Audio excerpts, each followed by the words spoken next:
I'm 72 years old, and there is one truth I wish I had learned earlier. I was told that if I saved enough money, life would eventually feel safe. That if I worked hard, stayed disciplined, and never wasted a dollar, peace would arrive one day and sit quietly beside me. That was the illusion. For most of my life, I believed money was a shield, a guarantee, a way to buy myself freedom from fear. I thought if I stacked enough numbers in a bank account, regret wouldn't be able to reach me. I was wrong. Very wrong. If you're young and listening to this, you probably think I'm about to say something obvious, something you've heard before. But stay with me. Because if you listen to this entire story, you might save yourself 40 years of quiet regret. The kind that doesn't scream. The kind that waits until the house is empty, the nights are long, and your body no longer does what you ask of it. I'm not here to tell you money is evil. I'm here to tell you what money cannot do.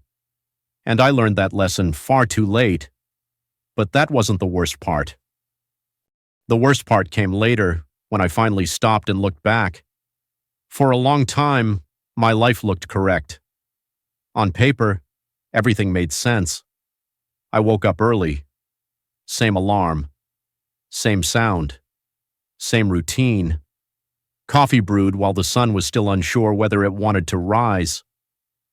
I put on clean shirts, packed a lunch, and left the house quietly so I wouldn't wake anyone. I went to work, stayed late, volunteered for overtime, told myself I was being responsible. In the evenings, I came home tired. Not the kind of tired that sleep fixes, but the kind that settles into your shoulders and stays there. I ate dinner quickly, watched the news, checked my accounts, moved money from one place to another, like a man rearranging furniture in a house he never actually sat down in. I told myself, this is what adults do. Weekends were for errands, groceries, fixing things that broke, planning for a future that always stayed just far enough away to justify missing the present. Vacations were postponed. Dinners were rushed. Conversations were delayed until things slowed down. They never did. Each year, my savings grew. Each year, my life quietly shrank. I missed small moments and called them sacrifices. I missed big moments and called them necessities. I remember thinking, one day, I'll have time. Time to rest. Time to enjoy. Time to live. At the time, it felt noble, disciplined, smart. I thought I was doing everything right. But that belief, that comforting belief, was about to collapse. And when it didn't make a sound. It happened in a hospital room. The smell hit me first. That sharp mix of disinfectant and something metallic. The kind of smell that tells your body to be quiet. I was sitting in a plastic chair that was never meant to be sat in for long. My hands rested on my knees, but they wouldn't stop shaking. The paper gown crinkled every time I breathed. The doctor spoke slowly, carefully, as if choosing each word from a limited supply. I heard the diagnosis, but it didn't land all at once. It arrived in pieces. A sentence here, a pause there, like rain dripping through a cracked ceiling. When I stood up to leave, my legs didn't feel like mine. At home, the house was silent in a way I had never noticed before. Not peaceful, hollow. I went into the bathroom and looked at myself in the mirror. Same face, same eyes, but something was missing. I looked smaller. That night, I lay awake listening to my own breathing, wondering how many times I had taken it for granted. Money was still there. My savings hadn't gone anywhere. But none of it followed me into that room. None of it sat with me in the dark. None of it answered the questions that suddenly felt urgent. That was when it hit me. I had spent my healthiest years preparing for a future my body might never fully enjoy, and that realization didn't scream. It whispered, but it wouldn't let me sleep. And that still wasn't the deepest cut. That came when I began asking myself why I had lived the way I did.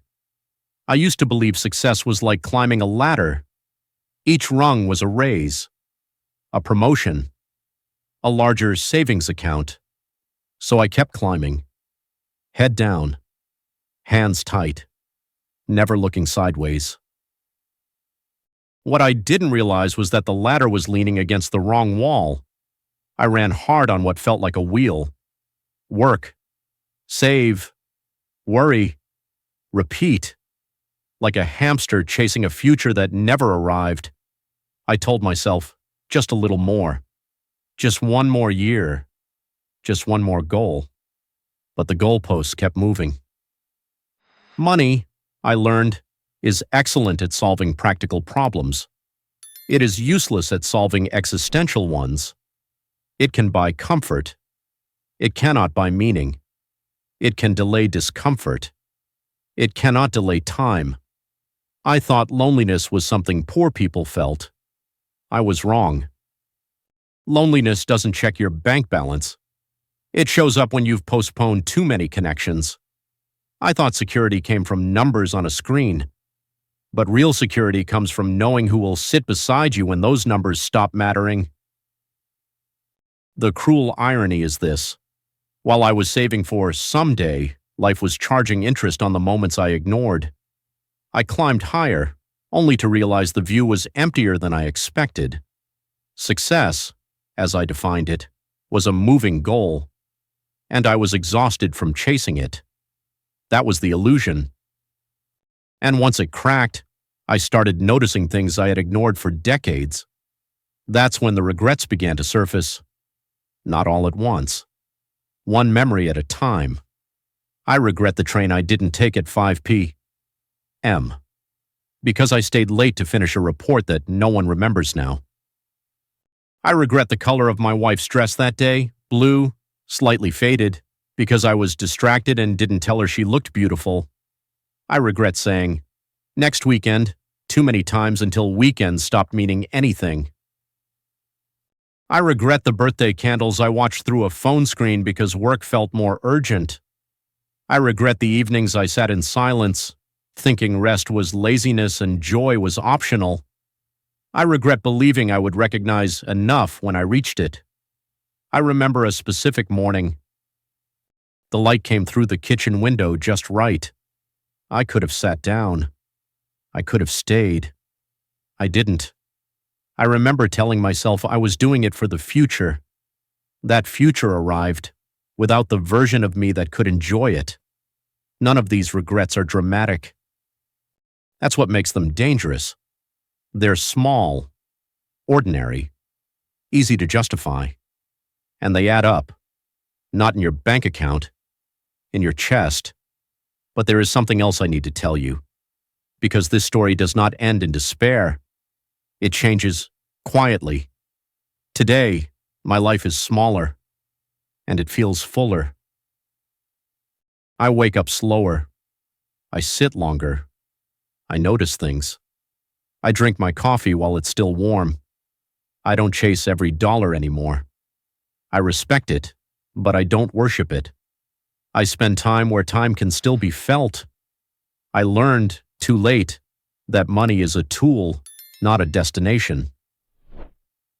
That someday is not a place you arrive at. Someday is today. If your body is still strong, if your mornings still come easily, if there are people you've been meaning to call, why are you waiting? What moment are you postponing? What memory are you trading for a number? Because one day, you will wake up older than you expected, holding everything you worked for and missing what you were working toward. So I'll ask you this, and I want you to sit with it. When you're my age, what do you want to remember? And more importantly, what are you choosing today that will decide that answer? Remember this. You will die. But until then, live like you know it.